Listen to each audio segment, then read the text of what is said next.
Levítico capítulo 14. A lei acerca do leproso depois de sarado.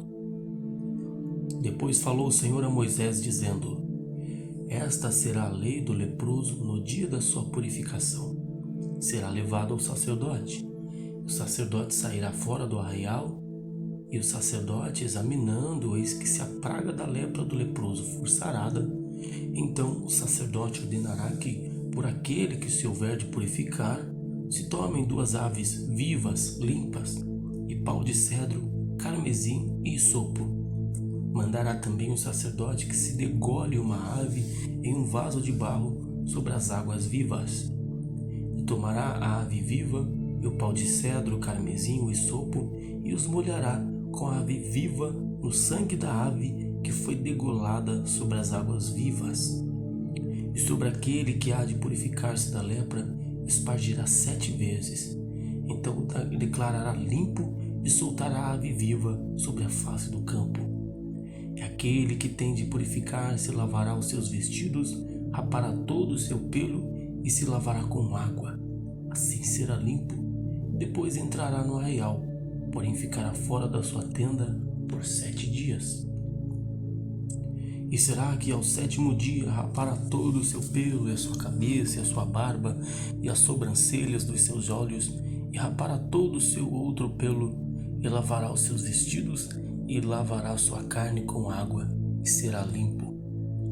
E ao 8º dia tomará 2 cordeiros sem mancha, e uma cordeira sem mancha, de 1 ano, e 3 dízimas de flor de farinha para oferta de manjares, amassada com azeite, e 1 log de azeite. E o sacerdote que fez a purificação apresentará o homem que houver de purificar-se com aquelas coisas perante o Senhor à porta da tenda da congregação.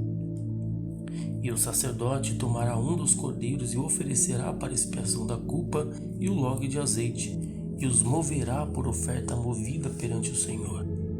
Então degolará o cordeiro no lugar em que se degola a oferta pela expiação do pecado e o holocausto no lugar santo, porque assim a oferta pela expiação da culpa como a oferta pela expiação do pecado são para o sacerdote, coisas santíssimas são. E o sacerdote tomará do sangue da expiação da culpa, e o sacerdote o porá sobre a ponta da orelha direita daquele que tem de purificar-se, e sobre o dedo polegar da sua mão direita, e no dedo polegar do seu pé direito. Também o sacerdote tomará do log de azeite e o derramará na palma da própria mão esquerda. Então o sacerdote molhará o seu dedo direito no azeite que está na sua mão esquerda, e daquele azeite com o seu dedo espargirá 7 vezes perante o Senhor.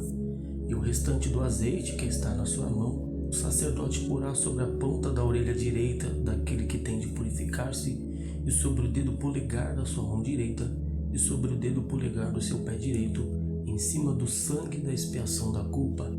E o restante do azeite que está na mão do sacerdote o porá sobre a cabeça daquele que tem de purificar-se. Assim, o sacerdote fará expiação por ele perante o Senhor. Também o sacerdote fará expiação do pecado e fará expiação por aquele que tem de purificar-se da sua imundícia, e depois degolará o holocausto. O sacerdote oferecerá o holocausto e a oferta de manjares sobre o altar. Assim, o sacerdote fará expiação por ele e será limpo. Porém, se for pobre e a sua mão não alcançar tanto, tomará um cordeiro para expiação da culpa em oferta de movimento, para fazer expiação por ele, e a dízima de flor de farinha amassada com azeite para oferta de manjares em 1 log de azeite, 2 rolas ou 2 pombinhos, conforme alcançar a sua mão, dos quais um será para expiação do pecado e outro para o holocausto. E ao 8º dia da sua purificação, os trará o sacerdote à porta da tenda da congregação perante o Senhor. E o sacerdote tomará o cordeiro da expiação da culpa e o log de azeite, e o sacerdote os moverá por oferta movida perante o Senhor.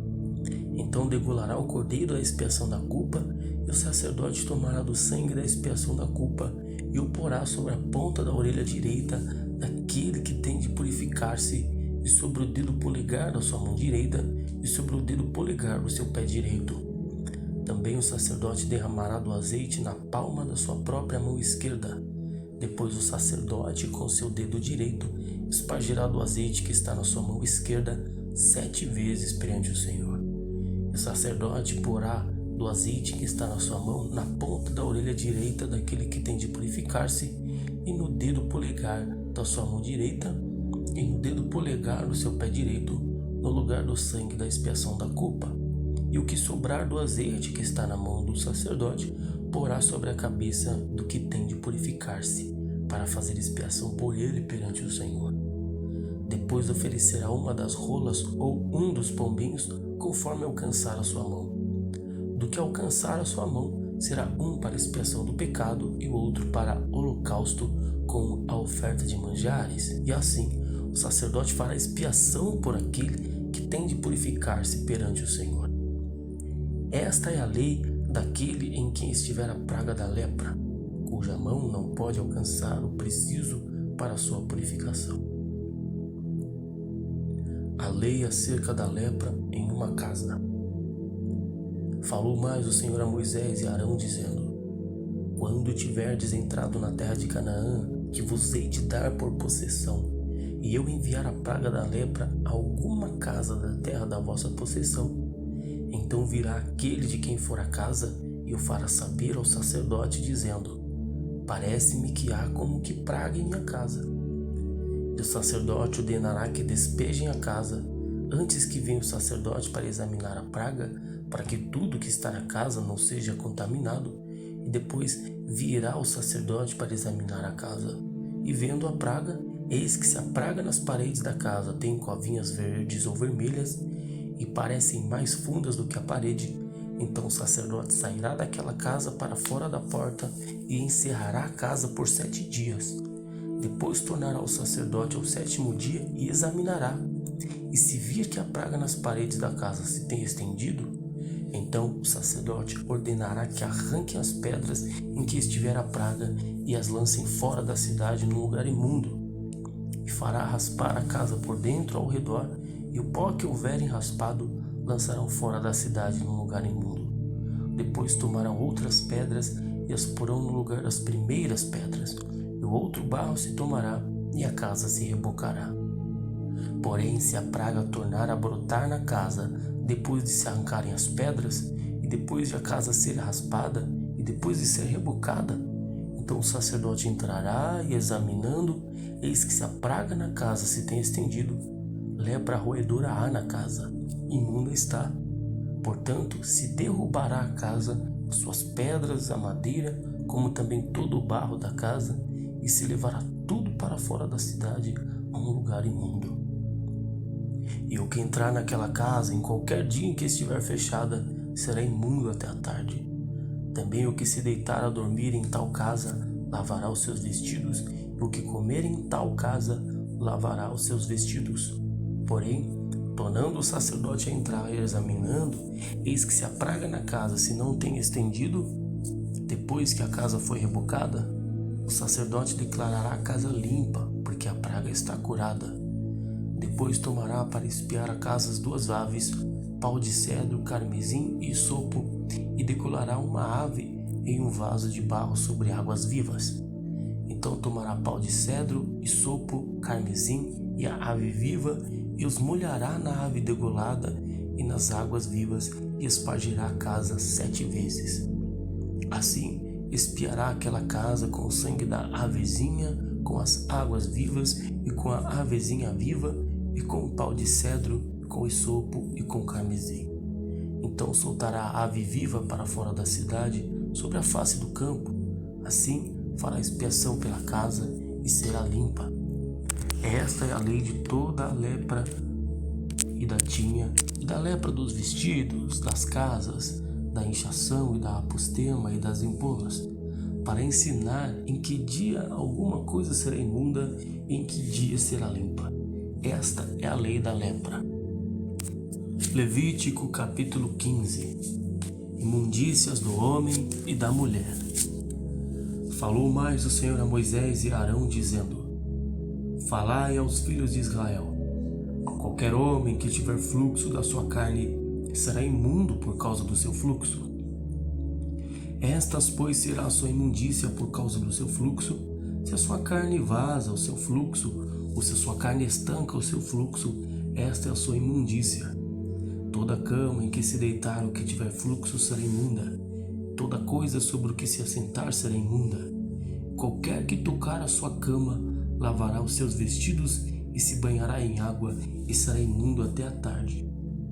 E aquele que se assentar sobre aquilo em que se assentou o que tem o fluxo lavará os seus vestidos e se banhará em água e será imundo até a tarde. E aquele que tocar a carne do que tem fluxo lavará os seus vestidos e se banhará em água e será imundo até a tarde. Quando também o que tem o fluxo cuspir sobre um limpo, então lavará este os seus vestidos e se banhará em água e será imundo até a tarde. Também toda cela em que cavalgar o que tem o fluxo será imunda. E qualquer que tocar em alguma coisa que estiver debaixo dele será imundo até a tarde. E aquele que a levar lavará os seus vestidos e se banhará em água e será imundo até a tarde. Também todo aquele em que tocar o que tem o fluxo, sem haver lavado as suas mãos com água, lavará os seus vestidos e se banhará em água e será imundo até a tarde. E ao vaso de barro em que tocar o que tem o fluxo será quebrado, porém todo vaso de madeira será lavado com água. Quando, pois, o que tem o fluxo estiver limpo do seu fluxo, contar-se-ão 7 dias para sua purificação. E lavará os seus vestidos e banhará a sua carne em águas vivas e será limpo. E ao dia 8º tomará 2 rolas ou 2 pombinhos e virá perante o Senhor, à porta da tenda da congregação, e os dará ao sacerdote. E o sacerdote oferecerá um para expiação do pecado e o outro para holocausto. E assim o sacerdote fará por ele expiação do seu fluxo perante o Senhor. Também o homem, quando sair dele a semente da cópula, toda a sua carne banhará com água e será imundo até a tarde. Também todo vestido e toda a pele em que houver semente da cópula se lavarão com água e serão imundos até a tarde. Também a mulher com quem o homem se deitar com semente da cópula, ambos se banharão com água e serão imundos até a tarde. Mas a mulher, quando tiver fluxo, e o seu fluxo de sangue estiver na sua carne, estará 7 dias na sua separação, e qualquer que a tocar será imundo até a tarde. E tudo aquilo sobre o que ela se deitar durante a sua separação será imundo, tudo sobre o que se assentar será imundo. E qualquer que tocar a sua cama, lavará os seus vestidos e se banhará com água, e será imundo até a tarde. Qualquer que tocar alguma coisa sobre o que ela se tiver assentado, lavará os seus vestidos e se banhará com água, e será imundo até a tarde. Se também alguma coisa estiver sobre a cama, ou sobre o vaso em que ela se assentou, se alguém o tocar, será imundo até a tarde. E se com efeito qualquer homem se deitar com ela, e a sua imundícia estiver sobre ele, imundo será por 7 dias. Também toda a cama sobre que se deitar será imunda. Também a mulher, quando manar o fluxo do seu sangue, por muitos dias fora do tempo da sua separação, ou quando tiver fluxo de sangue por mais tempo do que a sua separação, todos os dias do fluxo da sua imundícia será imunda, como nos dias da sua separação. Toda a cama sobre que se deitar todos os dias do seu fluxo ser-lhe-á como a cama da sua separação, e toda coisa sobre que se assentar será imunda, conforme a imundícia da sua separação. Qualquer que a tocar será imundo, portanto lavará os seus vestidos e se banhará com água, e será imundo até a tarde. Porém, quando for limpa do seu fluxo, então se contarão 7 dias, e depois será limpa. E ao 8º dia tomará 2 rolas ou 2 pombinhos, e os trará ao sacerdote, à porta da tenda da congregação. Então o sacerdote oferecerá uma para expiação do pecado e o outro para o holocausto. E o sacerdote fará por ela expiação do fluxo da sua imundície perante o Senhor. Assim, separareis os filhos de Israel das suas imundícias, para que não morram nas suas imundícias, contaminando o meu tabernáculo que está no meio deles. Esta é a lei daquele que tem o fluxo e daquele que quem sai a semente da cópula e que fica por ela imundo, como também da mulher enferma na sua separação, e daquele que padece do seu fluxo, seja varão ou fêmea, e do homem que se deita com mulher imunda.